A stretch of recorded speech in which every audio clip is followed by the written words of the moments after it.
Okay, so picture this. You're at a coffee shop. A stranger asks you, "Hey, do you know what time it is?" Simple. You tell them. No big deal. But then, a couple minutes later, same person turns around and says, "Hey, would you mind watching my laptop for a second while I run to the bathroom?"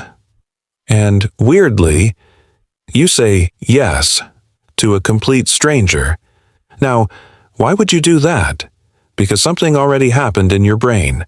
Something small. Something you probably didn't even notice. This is called the foot in the door technique. And honestly, once you understand it, you're going to start seeing it everywhere. In ads, in relationships, in your job, even in conversations with your own family. So let's get into it. Here's the basic idea. People are way more likely to say yes to a big request if they already said yes to a small one first. Sounds simple, right? But here's the part that's actually kind of wild. It's not really about politeness or pressure. It's about how you see yourself. See, the moment you agree to something small, even something tiny, your brain quietly files that away. It goes, "Oh, I guess I'm someone who helps people." Or, "I guess I'm easygoing." Or, "I guess I don't make a big deal out of things." And once that little identity is set, saying no to the next request, it doesn't feel like just saying no anymore. It feels like going back on who you are. There's actually a famous experiment on this, back in the 1960s. Researchers went around knocking on doors, asking homeowners to put a small sign in their yard. Something like, "Drive safely." Totally harmless. Most people said, sure, why not? Then, 2 weeks later, a different person came back. Same neighborhood. But this time, they asked for something completely different. A massive, ugly sign. Like, billboard-sized. Right on their front lawn. And, get this, the people who had agreed to that tiny sign 2 weeks earlier were almost 4 times more likely to agree to the huge one. 4 times. That one small yes had already done the work. Now, where do you actually see this in real life? Honestly, everywhere.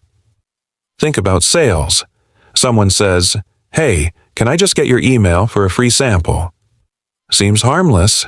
3 weeks later, you're somehow on a subscription you don't remember signing up for. Or relationships. It starts with, "Hey, can you just stay a little longer tonight?" And slowly, so slowly you don't even notice, that becomes staying every night. Then moving in. Then you're the one making excuses to your friends about why you never hang out anymore. Or at work. "Hey, can you just cover this one shift?" And suddenly, you're the unofficial backup for everything. No extra pay. No one even asked properly. It just happened. None of these start big. That's the whole point. They start small, on purpose. And here's the part that honestly gets to me a little.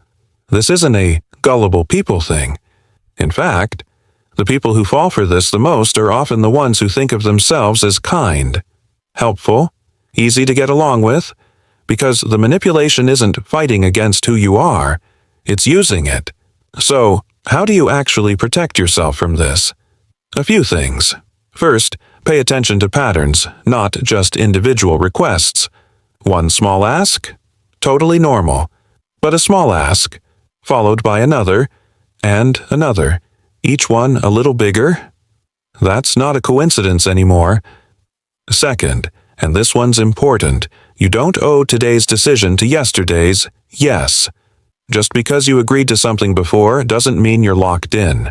Every request gets evaluated on its own. Third, listen for the word just. Can you just? It's only.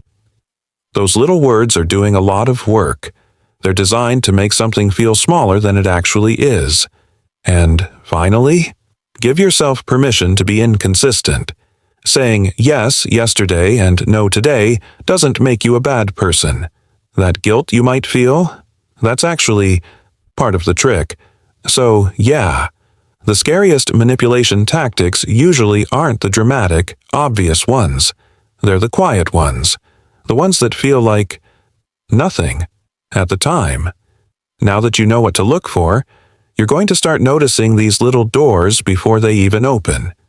If this hit close to home, maybe you've experienced something like this, let me know in the comments. I'd genuinely like to hear it. And if you want to go deeper into this stuff, next time we're talking about something even sneakier. Love bombing, and why the most romantic relationships sometimes hide the biggest warning signs. See you in the next one.